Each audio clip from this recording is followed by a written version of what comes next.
Unknown gunman को 23 लोगों की और लिस्ट मिल चुकी है। अजीत डोवल और भारत की इंटेलिजेंस की तरफ से जो 23 लोगों को अभी यूएपीए के अंदर डाला है, प्रीटी मच अननोन गनमैन के अगले टारगेट्स हैं। आइए जरा देखते हैं ये लोग हैं कौन, करते क्या हैं, और उसके बाद थोड़ा सा स्पेकुलेट करेंगे ये कितने टाइम में डिचकियां होने वाले हैं। सबसे पहले नमस्कार, Jai Hind, Jai Bharat and welcome to Def Talks. This is Adi Achint. 23 लोगों की लिस्ट तैयार है और 23 लोगों के अंदर बड़े सारे लोग हैं जो पाकिस्तान पीओजेके के अंदर रहते हैं। ऑपरेटिव्स हैं, उसमें से 13 लोग जो हैं लश्कर तैयबा के हैं। 10 लोग जो हैं जैश ए मोहम्मद के हैं। 16 लोग जो हैं वो पाकिस्तानी आइडेंटिटी है और 7 लोग हैं जो भारत के नागरिक हैं और भारत के अगेंस्ट में उसके बाद काम करते हैं। आप सब जानते हैं कि यहाँ से भी इन लोगों ने काफ़ी लोगों को रिक्रूटमेंट करा है। तो आइए देखते हैं सबसे पहला कौन है? पहला कौन है? मसूद इलियास कश्मीरी। मैं आपको पहले ही बता रहा हूँ, सबके मेरे पास फ़ोटोग्राफ्स नहीं है। I mean I have photographs but मेरे पास वेरिफाइड नहीं है, तो मैंने सबके लिए नहीं डाली हैं। बट ये एक एक बेसिकली एक मास्टर शीट है जो मैंने प्रिपेयर करी ताकि देखें तो सही ये लोग हैं कौन और इनके ऊपर क्या-क्या इनके क्या-क्या चीज़ें हैं। देखिए ये जैश-ए-मोहम्मद के हैं और पीओजेके के नेटवर्क के अंदर काम करते हैं। सीनियर जैश-ए-मोहम्मद के फंक्शनरी हैं, रिक्रूटमेंट करते हैं और उसके बाद ट्रेनिंग और फैसिलिटेशन करते हैं इन्फिल्ट्रेशन के लिए। अब 22 अप्रैल 2022 को जम्मू के अटैक के अंदर इनका हाथ काफ़ी दिखता है और कहीं न कहीं बाकी और भी काफ़ी टेररिस्ट अटैक्स के अंदर इनका नाम है। तो ये तो भैया टारगेट लिस्ट में नंबर 1 है। नंबर 2 में जाते हैं, मोहम्मद मुसादिक करके एक हैं, मेन हैंडलर हैं ये जैश-ए-मोहम्मद के इन्फिल्ट्रेशन करते हुए, जो जम्मू एंड कश्मीर के अंदर घुसते हैं। सूजवान 2022 के अटैक के प्लानिंग एंड सपोर्ट में इनका नाम है और ये वेपन्स और एम्युनिशन सप्लाई करने में इनका काफ़ी काम है। ड्रोन्स का इसका धंधा है कि वहाँ से ड्रोन्स में ये लोग चीज़ें यहाँ पर भेजते हैं। और जैश-ए-मोहम्मद के देखिए जो भारत के अंदर सोशल मीडिया का नेटवर्क है और जो रिक्रूटमेंट यहाँ पर करते हैं, ये लोग काफ़ी ये भाई काफ़ी इन्वॉल्व्ड हैं इसके अंदर और राम जन्मभूमि और आरएसएस हेडक्वार्टर जो नागपुर है और आईओसीएल पानीपत के ऊपर जो रेकीज़ और ये सब चीज़ों के अभी रिसेंटली लोग पकड़े गए हैं, उनके पीछे इनका नाम आता है। तीसरे चलते हैं मुफ्ती मोहम्मद असगर खान, ये पीओजेके के मुज़फ़्फ़राबाद में रहते हैं। जैश-ए-मोहम्मद के कमांडर हैं, जेएनके के ऑपरेशंस के अंदर नगरोटा आर्मी कैंप 2016 के अंदर जो अटैक हुआ था, ये उनके मास्टरमाइंड है उस अटैक के एंड इन्होंने ट्रेनिंग, फंडिंग, लॉजिस्टिक्स काफ़ी कुछ यहाँ पर करा है। और देखिए मास्टरमाइंड तो एक अटैक करा, उसके बाद ये बहुत सारे और दूसरे अटैक्स के अंदर भी इनका नाम आया हुआ है। हफीज़ अब्दुल सकूर, ठीक है? हफीज़ अब्दुल सकूर एक जैश-ए-मोहम्मद का बंदा है जो एक कमांडर होता था एक टाइम पे जेएनके के अंदर। इसने यहाँ पर 2 टर्म काटे हैं बाय द वे जेएनके के अंदर और 2 टर्म मतलब 2-2 साल रहते हैं, उसके बाद ये वापस चले जाते हैं। 2 टर्म काटे हैं, उसके बाद नगरोटा आर्मी कैंप के अटैक 29 नवंबर 2016 में जो हुआ था, ये मास्टरमाइंड के साथ इन्होंने काफ़ी काम करा है। रिक्रूटमेंट, ट्रेनिंग, मोटिवेशन और कहीं न कहीं ये आर्म्स एंड एम्युनिशन के सप्लायर जो एक्टिव टेररिस्ट हैं, उनके साथ जो नेटवर्क बना के रखा होता है, उसमें इसका नाम काफ़ी आगे है। 5वें नंबर है भई अब्दुल्ला जिहादी, मतलब नाम में ही लिखा हुआ है तो मैं क्या बोलूँ आगे।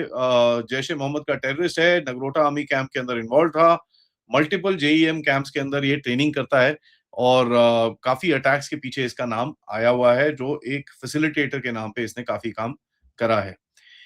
फिरदौस अहमद भट्ट, ये लश्कर-ए-तैयबा का कमांडर है, आर्म्स एंड एम्युनिशन भेजता है और फॉरेन टेररिस्ट को भारत के अंदर भेजने के चक्कर में इसका काफ़ी हाथ रहा है एंड मल्टीपल टेररिस्ट अटैक्स में भारत में इसका रोल दिखता है। नाउ फिरदौस अहमद भट्ट, ये काफ़ी टाइम से एक्टिव है, so it's not I mean लगता बड़ा यंग सा है but this guy has been active for a long, long time now. Ghulam Farid ये एक्सफिल्ट्रेशन की एक्टिविटी में, अब मैंने आपको बताया कि ये लोग टर्म्स में आते हैं, 2-2 साल के टर्म में यहाँ पर थोड़ा बहुत काम-कुम करके जाते हैं। ये वहाँ यहाँ से लोगों को एक्सक्यूज़ मी, जो निकालना है उस काम में इसका काफ़ी हद तक हाथ था। प्लस ये एम्युनिशन, आर्म्स और ये सब चीज़ें करते हैं और कहीं न कहीं सपोर्ट चेन का एक बहुत बड़ा हिस्सा है। तो इसके ऊपर तो ऑब्वियसली काफ़ी सारे नोटिफ़िकेशंस हैं इसके ऊपर, बट अब इसको एक मेन लिस्ट में डाल दिया गया है। हारून राशिद गनाई, इनके मेरे पास 2-3 फ़ोटोग्राफ्स हैं। आई am not sure which one is the original one. इसके ऊपर मैं अपडेट करके अपनी वेबसाइट पे भी डालता रहूँगा। बट लश्कर-ए-तैयबा के एक्टिव ये मेंबर हैं एंड इसका इसका एक अलियास भी है जिसको शुन्नू बोलते हैं, शुन्नू। ठीक है जी, ये आर्म्स एम्यूनेशन के चक्कर में यहाँ पर और रिक्रूटमेंट के भारत के अंदर जो रिक्रूटमेंट चलती है, उसके अंदर ये काफ़ी इसका हाथ है। लश्कर-ए-तैयबा का अगर आप देखें पिछले कुछ समय से भारत के अंदर काफ़ी एक्टिविटी है, लेडीज़ को रिक्रूट करना, लोकल्स को यहाँ पर रिक्रूट करना, उसके लिए काफ़ी काम करते रहते हैं। बिलाल अहमद मीर देखिए ये टेरर एक्टिविटी में काफ़ी इसका हाथ है। टीआरएफ टीआरएफ जो नई ऑर्गेनाइज़ेशन है जो organisation has the same thing with name changed और उसके ऑपरेशनल नेटवर्क के अंदर ये काफ़ी इम्पोर्टेंट है। इसका निकनेम अहमद भाई बोलते हैं इसको। बाय द वे इसके ऊपर 1-2 बारी हमले हो चुके हैं, बट ये बच के निकल जाता है, बट मेरे हिसाब से ज़्यादा टाइम बचेगा नहीं। आमिर अब्बिद क्यूम लोन। अब लोन के हिसाब से आप देखेंगे तो ये कश्मीरी इसका ओरिजिन है। बट ऑफ कोर्स ये पाकिस्तान में रहता है। Planned and coordinated terrorist activities, collected funds और लॉजिस्टिक्स यहाँ पर जो लोकल नेटवर्क्स हैं उनके साथ काम करके काफ़ी लॉजिस्टिक्स और ये सब चीज़ें का काम करता है। लेकिन लश्कर-ए-तैयबा का काफ़ी इम्पोर्टेंट फैक्शन है। इसको बहुत टाइम से देखा नहीं है किसी ने बाहर। पीपल डोंट नो ये है कहाँ पर बट ही इज़ एक्टिव, ठीक है? इसकी जो डिजिटल फुटप्रिंट है वो काफ़ी एक्टिव अभी भी दिखती है। नाज़िर अहमद गुज्जर ये एक इंडियन ओरिजिन बंदा है, दोबारा से लश्कर-ए-तैयबा का बंदा है, इस्लामाबाद में रहता है। आर्म्स एंड एम्यूनिशन का जो इस्लामाबाद के नॉर्थ में जो मार्केट्स हैं, वहाँ पर ये जाके काफ़ी काम-वाम करता है वहाँ पर एंड काफ़ी रिक्रूटमेंट में इसका इसका हाथ है। जो यहाँ से लोकल यूथ को रिक्रूट करना और ये सब चीज़ें करना, ये इसका हाथ है और इसको मंज़िल अबू मंज़िल करके बोलते हैं। Quite a target oriented chap इसका बट इसकी जो फोटोग्राफ है उसमें सिर्फ ये इतना दिख रहा है। सो इसका एग्जैक्ट फेस कट क्या है वो अभी तक मेरे पास तो आया नहीं है। If anybody has it please send it to me so that मैं इसको एक लिस्ट में डाल दूंगा। But I haven't been able to get any verified photograph of this man. Abdul Rauf एक सीनियर लीडर है जो आपके हफीज सईद की थोड़ी सी दूर की फैमिली में रिलेटेड है और काफी हद तक ये एंटी इंडिया टेरर एक्टिविटी में इसका काम है। चैरिटीज के अंदर काफी काम है, ये फंड रेजिंग और ये सब करता है। काफी भारी एकदम वो भारी भरकम स्पीचेस और ये सब देने में इसका काफी हाथ रहता है। एंड हफीज सईद के बड़ा पास में लश्कर ए तैयबा में ये काम करता है। फिर है अशफाक अहमद ये टेरर अटैक्स में काफ़ी इसका पीछे बैक एंड पे हैंडलर की तरह काम करता है। फंडिंग के लिए काम करता है और जैश-ए-मोहम्मद के सपोर्ट ऑपरेशंस के अंदर इसने काफ़ी काम करता है। इसका दूसरा नाम इशफाक अहमद भी है। तो अशफाक और इशफाक अगर आप देखें, दोनों तरफ से ये हैं।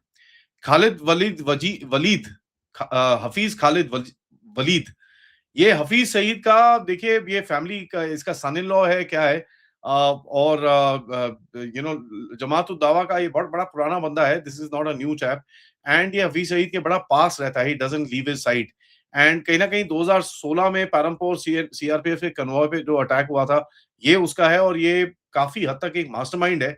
आज ये पॉलिटिक्स में घुसने के चक्कर में है तो टीवी इंटरव्यूज और ये सब चीजें देता है बिकॉज इसका नाम जो है भारत में काफी फेमस है बट पाकिस्तान में इन एक्टिविटीज के अंदर इसका नाम इतना नहीं है और जो इनकी लश्कर-ए-तैयबा की जो नई पॉलिटिकल पार्टी ये लोग बना रहे हैं, उसके अंदर इसका नाम काफ़ी आता है।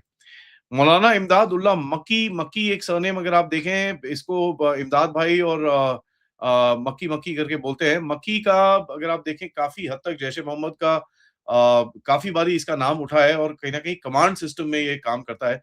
He is very close to the top leadership and वहाँ पर इनका जो पूरा जो रिक्रूटमेंट सेंटर है, जो ट्रेनिंग सेंटर है, उसके अंदर जो इनका दौरा-ए खास जो इनकी एडवांस ट्रेनिंग होती है, उसके अंदर इसका काफ़ी रोल है। मौलाना सैफुल्लाह खालिद जमात उद दावा का बंदा है, काफ़ी पुराना बंदा है ये एंड अगर आप देखें इसका काफ़ी हद तक काफ़ी सारे टेररिस्ट अटैक्स के अंदर इसका नाम आया है एंड पॉलिटिकल प्रोपेगेंडा काफ़ी करता है। आप यहाँ पर भारत के अंदर भी देखेंगे काफ़ी इनके लश्कर-ए-तैयबा के बंदे पॉलिटिकली बड़े एक्टिव रहते हैं, तो पॉलिटिकल प्रोपेगेंडा के अंदर इसका काफ़ी नाम है। मोहम्मद यकूब में देखेंगे आप उसके बाद next name which is logistics and assistance काफ़ी देता है। लश्कर-ए-तैयबा के करंट कार्डर्स क्या लश्कर-ए-तैयबा के जो भारत के अंदर कार्डर्स हैं, इसके साथ फर्स्ट पर्सन कॉन्टैक्ट में ये रहता है। इसका जो निकनेम निकला है वो वारिस अली है। वारिस अली और अबू सुमैना अगर आप देखेंगे कि जो टेररिस्ट चैटर है उसके अंदर आपको ये नाम काफ़ी दिखेगा। ही इज़ प्रीटी एक्टिव मतलब ये अटैक्स प्लान वैन नहीं करता बट कोऑर्डिनेट करने में इसका नाम काफ़ी काफ़ी बारी आया है। मौलाना तौसफ तईबी एक बड़ा एक इंटेलेक्चुअल टाइप बंदा है इनका, जिसको मोहम्मद यूसुफ भी बोलते हैं। और ये लश्कर तैयबा, जैश ए मोहम्मद, जमात उद दावा, इनके अंदर इसने काफी हद तक इधर उधर काम करा हुआ है।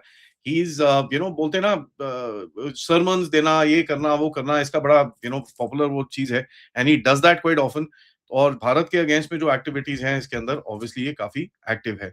उवैस फरूज इंडियन ओरिजिन है, लश्कर तैयबा का। ये 2016-17 में पाकिस्तान में क्रॉस किया था एंड उसके बाद ये वापस नहीं आया है। बट वहां पर बैठ के नार्को टेरर नेटवर्क के अंदर काफी इंपॉर्टेंट है।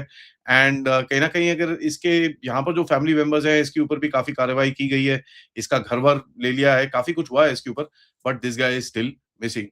कारी यकूब शेख, अगर आप देखें, दिस गाय यकूब शेख करके इसको बोलते हैं। लश्कर तैयबा के बड़े सारे फैक्शंस में इसका नाम है। एंड अगेन पुराना जमात उद दावा का बंदा है, लश्कर तैयबा की फंड रेजिंग और मोबिलाइजेशन के अंदर काफी काम करता है। और ये वही लोग हैं, देखिए ये काफी सारे बंदे हैं जो कोऑर्डिनेटर्स की तरफ काम करते हैं in terms of conducting terror activities, तो इनका इसके अंदर नाम काफी रहता है। राना इफ्तिकार बड़ा क्लोज एसोसिएट है ये हफीज सईद का। 2-3 फोटोग्राफ्स हैं, एक बिना बिना दाढ़ी वाड़ी के, एक विद दाढ़ी है यार। I am not able to figure out कौन है। Again if anybody knows more than me, please let me know about this.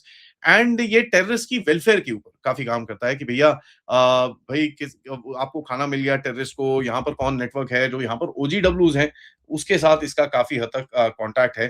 तो ही कोऑर्डिनेट्स बिटवीन द ओजीडब्ल्यूज एंड द टेररिस्ट, इन दोनों की मीटिंग करा के काफी जो कोऑर्डिनेशन करानी होती है वो कराता है। वसीम नूर जाट, अगर आप देखें, ये ड्रोन्स का इसके अंदर काफी है और एम्यूनिशन भेजने में इसका काफी नाम आता है। ये बंदा ऑपरेशनल भी था during operation Sindoor and probably just missed in some areas. Jaish e Mohammed के लॉन्च कमांडर के हिसाब से काम करता है। तो जो लॉन्च पैड्स पे अटैक हुआ था, कहते हैं this guy basically left at the last moment and उसका पता नहीं चला वेदर ही गॉट हिट और not. Evidently he has not got hit. And last में मोहम्मद शहीद फैजल, ये बैंगलोर का एक बंदा है और बैंगलोर में जो ब्लास्ट वास्ट हुए हैं, Mangaluru cooker blast, Rameswaram cafe का जो ब्लास्ट हुआ था, अल हिंद जो एक आईसिस का एक मॉड्यूल है, ये बेसिकली जैसे लश्कर तैयबा का बंदा है। Now he is raised himself to the next level. ये AQIS और ISIS के साथ अभी इसको मतलब पैसे की कमी थी, तो ये इसने वहां पर उस लिस्ट को ज्वाइन, उन लोगों को ज्वाइन कर लिया है। वैसे भी आपको पता ही है ये इंटरलिंक्ड है, पाकिस्तानी आर्मी ये बेसिकली चलाती है। तो नेटवर्क पैटर्न देखिए, launch commanders, drone arm pipeline, finance and logistics और इंडियन ओरिजिन के जो डिफेक्टर्स हैं, इनकी लिस्ट तैयार है अननोन गनमैन के लिए। तो अननोन गनमैन के पास तो ऑब्वियसली पहुंच चुकी होगी। ये अब किस बिल में जाके छुपेंगे, उसके ऊपर हम नजर बना के रखेंगे। Thank you for watching this video. Video को लाइक करिए, सब्सक्राइब करिए and share this with your friends and families. End of course अगर आप सपोर्ट करना चाहें, यूज द QR कोड या फिर पेपैल या फिर सुपर स्टिकर्स, सुपर चैट्स। मिलते हैं थोड़ी देर में, तब तक नमस्कार, जय हिंद, जय भारत। और बाय द वे, किसी को अगर ये प्रेजेंटेशन चाहिए हो, मेरी वेबसाइट पे आप इसको आज शाम तक वहां पर पाएंगे। जय हिंद।